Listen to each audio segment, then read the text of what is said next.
Vamos conversar agora com o professor de Relações Internacionais da SPM, o Leonardo Trevisan, sobre esses últimos desdobramentos desse conflito.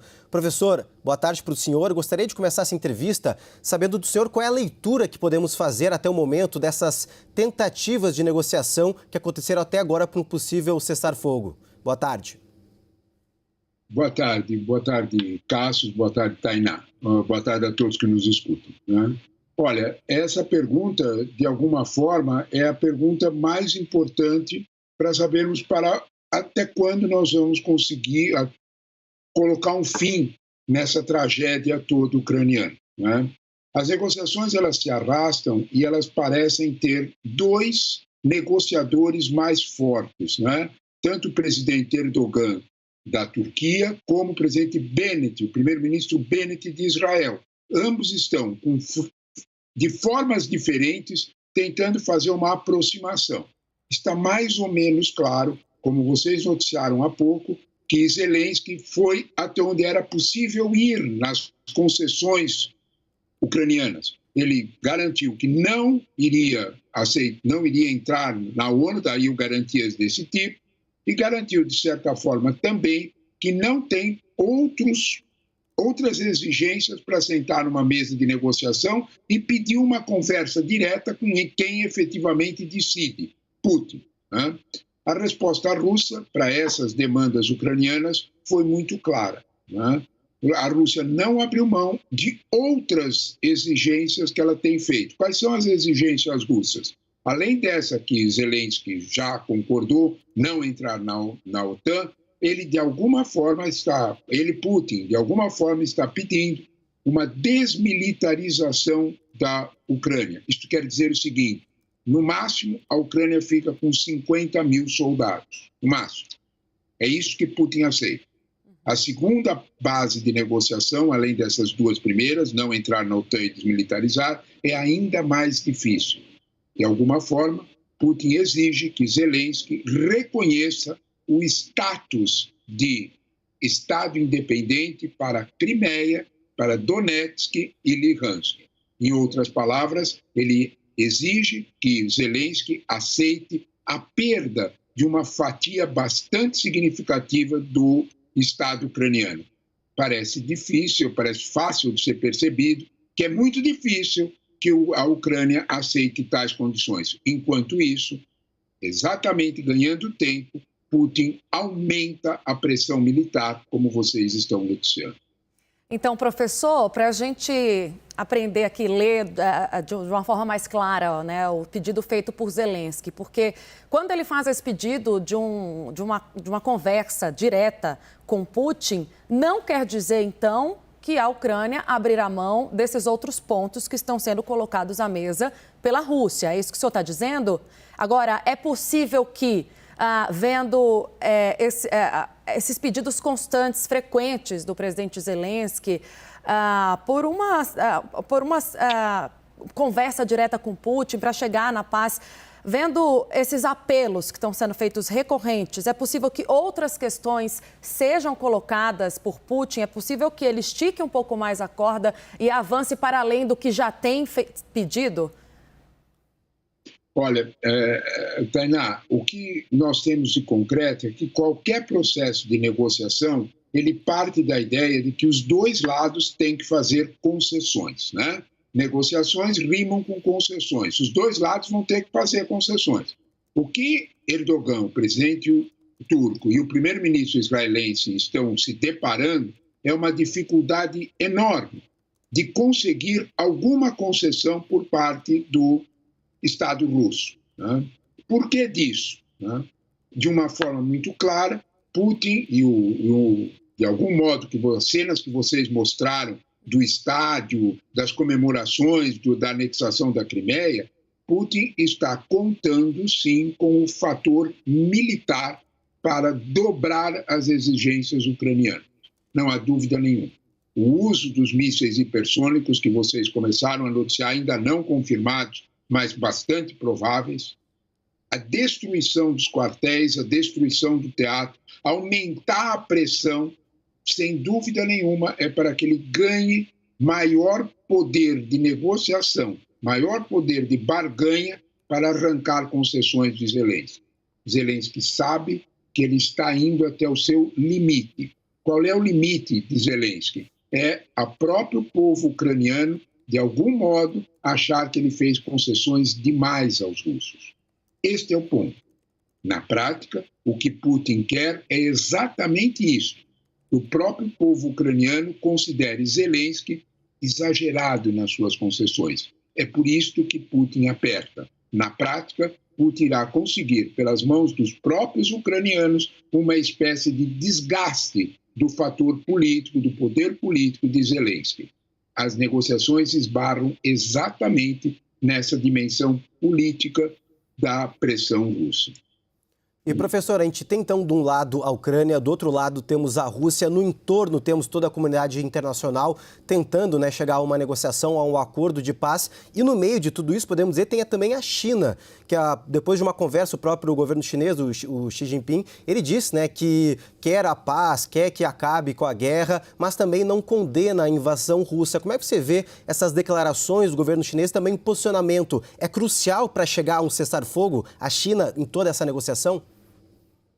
Não há dúvida nenhuma que a China é, ao lado dos Estados Unidos, o grande negociador. Né? Não há dúvida nenhuma. Né? A China tem um poder muito maior do que o poder russo do ponto de vista econômico. Né? Ela pode vir a ser a grande tábua de salvação, vamos usar essa expressão bem brasileira, né? Para as sanções russas tão pesadas, para a Rússia tão pesadas que o Ocidente fez. A Xi Jinping, o presidente o chinês, deixou muito claro qual é o fio da navalha em que ele caminha. Já desde a visita de Jake Sullivan, o assessor especial de segurança nacional da Casa Branca, a Wang Yi, há 2 dias atrás, uma longa conversa de 7 horas, a China foi devidamente alertada para os Estados Unidos para que qualquer entrada ao lado da Rússia vai lhe custar muito caro em termos de comércio internacional. A China parou. Esta é a verdade. É isto exatamente que disse Xi Jinping para Biden. Nós não condenamos, aqui é a tua resposta, nós não condenamos a invasão. Porém, nós pedimos a paz e avisamos que há um grande prejuízo econômico. O Xi Jinping usou a palavra colapso econômico se essas sanções para todo o planeta. Ele está observando que os negócios chineses, o comércio chinês, também será vítima de um processo, vamos dizer desta forma, de desgaste. Não há dúvida que, em termos principalmente desses negócios chineses, Xi Jinping está, de algum modo, entre 2 aspas, aconselhando Putin a sentar de verdade na mesa de negociação. É por isso que Zelensky pede, olhando para essa ação da China, olhando para a ação dos Estados Unidos, uma conversa direta com Putin. Agora, professor, vou voltar no que a gente estava conversando anteriormente sobre a pergunta que eu fiz em relação a possibilidades dentro desse cenário, né, dentro das negociações. São muitas ainda, mas quando o senhor fala de que Zelensky está no limite, ele entendendo que chegou a esse limite, fazendo esse apelo, que soa até um tanto desesperado para conversar ele mesmo com Putin se colocando nessa condição de espera, de que ele, né, dá as cartas. Existe, o senhor enxerga hoje outra saída para Zelensky que não passe por ceder a todo e qualquer pedido da Rússia? É exatamente esse o apelo, aí diz exatamente a tua palavra, desesperado de Zelensky por apoio internacional. Né? Zelensky pede apoio internacional porque ele sabe exatamente dos limites da sua força militar em relação ao poderoso exército, ao poderoso força aérea russa. É exatamente isso. Né? Você tocou no ponto central. Zelensky foi até o seu limite. O ataque ao quartel, o ataque ao teatro, mostra que, de alguma forma, as forças russas ainda não usaram o seu poder devastador militar. Zelensky não quer isso. Na prática, Putin está forçando e jogando nessas negociações como um negociador que quer ganhar tempo. Ele está usando uma tática do desgaste possível para as forças ucranianas. Ele está aumentando a pressão. Ele sabe que isso terá um limite. E é este o limite que ele está fazendo. Por outro lado, Zelensky pede apoio internacional. Eu chamo a atenção da excelente matéria que vocês fizeram há alguns minutos atrás com o secretário de Defesa norte-americano, o experiente general, com larga vivência, tanto no Iraque desde o Vietnã, Lloyd Austin, este general muito vivido. E ele é o secretário de Defesa americano. E ele foi muito claro numa declaração dizendo que os Estados Unidos não se envolveriam direto na guerra. Não é de graça estas palavras de Lloyd Austin, o general americano, secretário de Defesa. Ele está avaliando os riscos. Ele sabe que qualquer interferência direta na guerra pode fazer essa guerra ultrapassar as fronteiras ucranianas. É isto que a Europa não quer, é isso que os Estados Unidos não querem, é isso que inclusive a China também não quer. É neste contexto que Putin ganha tempo. E, professor, a gente costuma dizer, né, que a política é feita, né, de muitas simbologias. O fato de o presidente ucraniano, o Zelensky, fazer uma reunião, uma possível rodada de negociação cara a cara, frente a frente com Vladimir Putin em um outro território, podemos dizer, até mesmo neutro, é uma sinalização positiva? Sem dúvida nenhuma, Cássio, né? Isto seria o que de melhor nós poderíamos conseguir. Nós temos que, de alguma forma, evitar todos os nossos esforços para que isso aconteça. Nós temos dois negociadores com poder de, vamos dizer desta forma, de compreensão da realidade. O primeiro-ministro israelense, que tem um largo trânsito, Israel hoje tem um largo trânsito com a Rússia devido às questões da Síria, devido às questões do envolvimento, apoio russo inteiro, até mesmo para conter o Hezbollah. Isso é uma questão lá do Oriente Médio. Então, de alguma forma, o primeiro-ministro Bennett tem, vamos dizer desta forma, espaço no ouvido de Putin para conversar com ele e medir situações. É idêntico à situação do Erdogan, do presidente turco, que também tem esse espaço porque comprou armas russas, abriu espaço para os russos. De alguma forma, esses dois estão exatamente fazendo esse papel de tentar fazer uma negociação direta. Porque não nos esquecemos, não vamos nos esquecer deste ponto. Até agora, os russos mandaram para conversar com os ucranianos o segundo time do processo decisório. Eles não mandaram nenhum diplomata de peso e muito menos qualquer militar. Em outras palavras, ainda eles não sentaram na mesa, frente a frente com os ucranianos de verdade. Professor, gostaria de fazer uma outra pergunta, porque com o ataque russo a Lviv, a Rússia tenta consolidar as suas posições na guerra, já que a cidade ucraniana vem servindo como uma espécie de um ponto estratégico de apoio diplomático e também como uma rota de refugiados. Como o senhor enxerga esses ataques a Lviv? Olha, são duas situações, Cássio, né? Lviv é exatamente isso que você disse. Lviv, ele herdou, né, todo o aparato diplomático que estava em Kiev, inclusive o consulado brasileiro, migrou para Lviv para ajudar no início da saída dos brasileiros e toda a ordem diplomática que estava em Kiev foi para lá. Quando a Rússia faz ataques a Kiev, ataques a Lviv, ela está, de alguma forma, mandando uma mensagem a esses diplomatas de que o avanço militar russo é real, né? Há um segundo ponto que é bastante importante. Lviv está a pouco mais de 70 quilômetros da fronteira com a Polônia e, evidentemente, Lviv é o caminho natural para a chegada de novos armamentos, para a chegada de todo o apoio militar, principalmente, à Ucrânia. É este o ponto, né? Lviv tem sido objeto, inclusive, de um bombardeio em um quartel nesta semana e os russos estão mapeando com bastante atenção esses comboios. Todos esses comboios de apoio militar que chegam com material para a Ucrânia são objeto de atenção da Força Aérea Russa. Lviv vive exatamente esta tensão porque é este ponto de conexão entre o mundo ocidental, que pode ajudar aqueles 800 milhões de dólares prometidos por Biden como equipamento militar, provavelmente só tem um caminho. O Mar Negro está fechado, o Mar de Azov está fechado, só tem um jeito desse equipamento chegar à Ucrânia. Pela Polônia, por Lviv.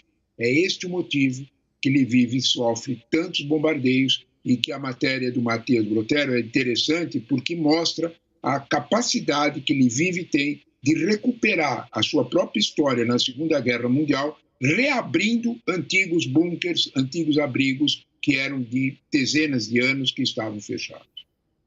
Agora, professor, eu quero trazer também aqui para a gente analisar o que está por trás daquela imagem vendida ontem pelo governo da Rússia, da fala do presidente russo no estádio, com mais de 100 mil pessoas participando, em que ele, num dos momentos, ressalta aqui uma frase que diz muito sobre como ele está se colocando, sobre as táticas propagandísticas, que é: nunca tivemos tanta força, né? Mas a custo de que essa força, professor? E eu te coloco dentro dessa pergunta aqui o elemento da desinformação, que é uma guerra dentro da outra, da dificuldade de levar a informação correta aos russos. Mas até quando que o presidente Putin consegue segurar o que está acontecendo de fato, os fatos? Olha, Tainá, você lembrou uma situação que é bem concreta, né? Talvez na guerra da informação é o único momento em todo este contexto em que Zelensky, em que os ucranianos têm a iniciativa.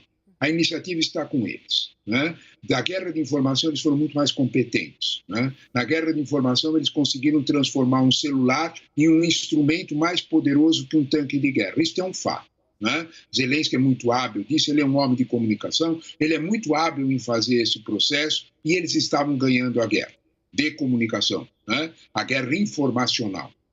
Neste momento, Putin estava, vamos dizer, como dizem os economistas, atrás do ponto da curva, né? Estava fora do ponto, né? E ele precisou correr atrás desse atraso. Este show, porque se tratou de um show, vocês foram muito felizes em mostrar as fases do show, né? Parecia um daqueles momentos da NBA americana, né? Uma coisa muito curiosa, né? Um Super Bowl. Com luzes, com todo esse aparato, né? O que é que Putin pretendia com isso? Comunicar aos russos que ele não está perdendo essa guerra de informação. A ideia que ele faz, Tainá, de que ele está comemorando a força, ele mesmo usa uma segunda palavra. Eu estou comemorando a união entre os russos. Ora, não é bem assim, né? Nós vimos aquela valorosa jornalista que, com todos os riscos, numa transmissão ao vivo, mostrou um cartaz. Nós vimos a sequência de pessoas presas nas sucessivas manifestações. Nós vimos a fuga de, vamos dizer desta forma, da classe média mais informatizada, mais esclarecida, a classe média mais ocidental, buscando refúgio em países da Europa do Leste. Esta situação não sinaliza que a Rússia tem esta união de que fala Putin. A parte final da tua pergunta é o mais importante. Até quando ele vai conseguir esconder essa outra parte da Rússia que diz não a esta guerra? Esta pergunta está mais ou menos montada, mais ou menos posta, quando nós julgamos a impossibilidade da oposição se manifestar na Rússia e os caracteres bastante claros de uma autocracia. É um autocrata, nós estamos lidando com um autocrata, nós não estamos lidando com uma democracia clássica. Este véu, aos poucos, está sendo, de alguma forma, está caindo e a verdade está aparecendo. Se não fosse assim, ele não precisava desse show. E, professor, até a gente fazendo um exercício, uma atividade de tentar entender o que passa pela cabeça do presidente russo, Vladimir Putin, porque nessas últimas semanas ele vem conversando com umas lideranças europeias, sinalizando que quer chegar a uma negociação, a um acordo, mas ao mesmo tempo ele vem com essa narrativa, né? Olha, eu estou tentando chegar a uma paz, mas a Ucrânia faz jogo duro. Olha, eu quero o acordo, mas ninguém atende às minhas demandas, às minhas exigências de segurança. Olha, eu estou tentando, mas a Ucrânia não quer. Essa narrativa dele, também tentar entender o que passa pela cabeça dele, é uma forma, uma estratégia de Putin ganhar mais tempo para os seus objetivos ou, de fato, ele está tentando nesse modo mais, assim, da resistência? Olha, eu acho que as duas coisas acontecem. A primeira, ele está ganhando tempo para que reorganizar suas forças terrestres, consolidar o poder das suas forças terrestres e efetivamente cercar Kiev ou dobrar esse cerco a Kiev até dobrar os Zelensky. De um lado temos isso. Do outro lado nós temos, de fato, né, a necessidade, e as sanções econômicas vão fazer seu peso nesse sentido, de que ele escute os interlocutores que pedem alguma concessão. O jogo está posto, né? É quase um cabo de guerra daquela que as crianças brincam, né? O jogo está posto, né? De um lado, os limites da resistência ucraniana e principalmente as negativas de Zelensky de oferecer a Putin o seu patrimônio político. Em outras palavras, não aparecer para o povo ucraniano como alguém que fez concessões demais aos russos. Por outro lado, de alguma forma, os russos sabem, e aí nós temos que emendar com a pergunta anterior da Tainá, que há um limite para você enganar. Nós não conseguimos, como diz, a frase é antiga, né? Nós não vamos conseguir enganar todos todo o tempo. Né? De alguma forma, ele ganha tempo na Ucrânia, mas ele não pode perdê-lo no seu contexto interno. Este jogo é um jogo muito sensível e, de algum modo, como todas as lideranças internacionais estão alertando, ele terá um limite. Ele não será muito longo, porque Putin terá que dar alguma satisfação também ao povo russo. Agora, jogando um pouquinho mais para frente, professor, fico imaginando, até porque tenho também uma ligação com amigos ucranianos, né? Conheci gente de lá e estou sempre em contato e fico sempre trazendo um pouco para esse lado pessoal também de como é que vai ser a vida dessas pessoas depois, pessoas que abandonaram as suas casas, porque o estrago está feito. O que o senhor imagina da Ucrânia e da reconstrução que será necessária para esse país? Que atores estarão envolvidos nisso para que essas pessoas possam retornar para casa com dignidade? Olha, Tainá, você fala sobre, na verdade, você toca no que é o ponto essencial, né? Que são as vítimas inocentes desse, vamos dizer, desse choque geopolítico, né? O povo ucraniano, né? Não é só aqueles que morreram nos ataques, a questão no hospital, a questão no teatro, é aqueles praticamente 2,5 milhões de ucranianos que deixaram para trás tudo aquilo que tinham construído ao longo da vida, né? Eles saíram com uma malinha como se fossem passar um fim de semana, é visível, né? É evidente que eles deixaram para trás toda a sua história.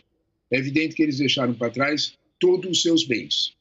Esses bens, na volta, com as instruções que nós estamos percebendo, é de aproximadamente o prejuízo material físico na Ucrânia, já está computado, o dado não é meu nem seu, o dado é da UNCTAD, um órgão específico da ONU para critérios econômicos. O prejuízo da Ucrânia já é da ordem de mais de 120 bilhões de dólares. Isto é aproximadamente 40% do PIB da Ucrânia. É evidente que a discussão sobre o grau de neutralidade que a Ucrânia vai ter, em outras palavras, o quanto ela pode ser amiga da Europa, vai ser decisivo para um apoio da rica Europa Ocidental, vamos falar português claro, Alemanha e França, para a reconstrução do mundo ucraniano. Putin sabe que a discussão dessa neutralidade passa pelo quanto os europeus vão poder ajudar os ucranianos a se reconstruírem. Com um detalhe, Putin não quer nem ouvir falar de que a Ucrânia se transforme em um modelo para as demais ex-repúblicas soviéticas. É este o ponto. Não permitir muita ajuda da Europa tem a ver com que a Ucrânia não funcione como um modelo para amanhã ou depois de amanhã outras repúblicas seguirem o mesmo caminho da Ucrânia. Professor, desde o começo da guerra, o Putin se mostrou um pouco aberto ao diálogo, mas desde que o diálogo fosse a favor dele, né? Desde que essas demandas fossem atendidas, né, pelo governo ucraniano. Mas também ele vem mantendo diálogo, mantendo conversas com outras lideranças da Europa, até porque a Europa tem essa certa dificuldade, como trouxe a nossa analista, de ter sanções um pouco mais restritivas, um pouco mais fortes em relação à Rússia, já que depende, né, do gás russo que chega aí grande parte da Europa. Essas conversas e essas dependências também faz Vladimir Putin não se sentir tão isolado nesse contexto, por isso segue dessa forma um pouco mais enérgica para cima da Ucrânia? não há dúvida nenhuma, né? Putin sabe perfeitamente que a Rússia é, em termos, vamos dizer desta forma, econômicos, um ator modesto, né? O PIB russo representa 1,5% do PIB mundial, é pequeno, né? O PIB russo é menor do que o PIB brasileiro, né? Nós somos um país sem o poder militar deles, mas nós temos um PIB maior, nós temos 1,6 trilhão de PIB, eles têm 1,5. O problema do russo é exatamente a questão das commodities, como a Patrícia descreveu, né? Não é só o petróleo e gás, não é só. Os russos têm não só 17%, 18% da oferta de trigo, mas de várias outras commodities agrícolas, cevada, óleo de girassol, uma série de produtos agrícolas que os russos jogam. Os russos jogam uma força essencial também em fertilizantes, todos nós sabemos pelo nosso agronegócio. Mas há mais um detalhe. Os russos têm uma capacidade de infligir um grande prejuízo às cadeias globais de produção mais modernas. Os russos são os maiores produtores de dois metais muito nobres, paládio e níquel. Esses dois metais são essenciais na fabricação de semicondutores. Se você me perguntar qual é o maior aliado russo para fazer o Ocidente pensar duas vezes numa pressão muito forte, é trigo, petróleo e paládio e níquel. Essas três coisas juntas, de alguma forma, mostram o poder que os russos têm, de algum modo, de fazer as suas negociações. Nada disso é mais valoroso, como está sendo mostrado, do que o respeito à autodeterminação dos povos e à invasão do vizinho. Isso não pode ser admitido, né? Os próprios chineses insistem nesse ponto. Então, de algum modo, nós temos que entender que Putin tem, sim, alguma carta na mão para fazer os europeus pensarem duas vezes. Mas, por outro lado, ele não tem, de algum modo, como explicar a ruptura de certos valores que são muito caros à Europa Ocidental. Conversamos com o professor de Relações Internacionais da ESPM, o Leonardo Trevisan, contextualizando esse momento da guerra na Ucrânia e o que pode acontecer nos próximos dias. Muito obrigada pela gentileza da entrevista mais uma vez, professor. Seja sempre bem-vindo. Muito obrigado a vocês. Boa tarde, Cássio. Boa tarde, Tainá. Boa tarde a todos que nos escutam. Obrigado pelo convite. Boa tarde. Obrigado, professor.